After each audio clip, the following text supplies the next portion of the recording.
In the case of Andrew Wiggins, likely off the trade market, according to Anthony Chiang of the Miami Herald, the Heat are expected to quote-unquote begin next season with Andrew Wiggins on the roster, likely taking him off the trade block and likely signaling that they're trying to compete with their current team, following them trading for Norman Powell, getting involved in that 3 team via the LA Clippers, Utah Jazz, and obviously the Miami Heat. They might feel content with their current team, and I guess I would be on par with that Riley lately. Being content with an above average team that might make the play-in tournament, that's kind of been the case for them, so I guess I would be on par with them and might signal that they do plan to keep Andrew Wiggins.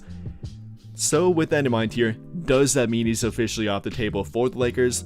Well, right now I'd say yes, but maybe not at the trade deadline. Might be able to circle back on it at that point. If they are in fact below 500, not going anywhere, and maybe look to blow up their team at that point, then we might be able to get him for a better price. And in my opinion, that would definitely be the best outcome here.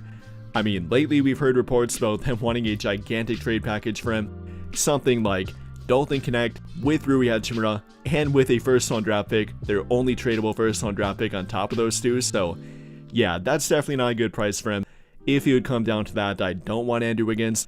Even though yes, he is a great theoretical fit and probably was the best fit on the open market for their team, kind of slotting into that small forward spot between Luka Doncic, LeBron James, Austin Reeves, and now DeAndre Ayton, I think that would have worked pretty well for their team.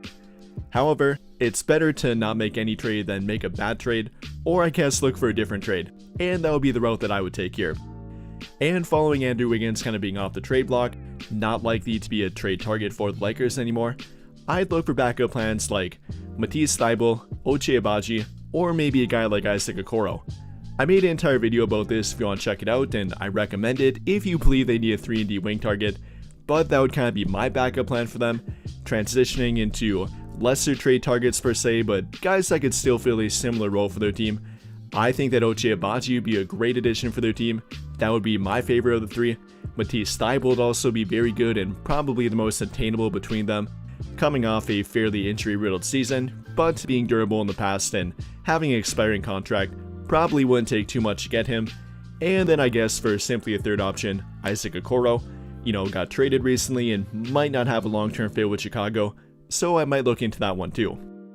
But between the 3 of them, and now with Andrew Wiggins off the trade market, that's kind of the 3-and-D trade market for the Lakers going forward, and I really do hope they address that need too, as I believe that's their final and by far their biggest remaining need, a 3-and-D wing to fit in their starting lineup or coming off their bench.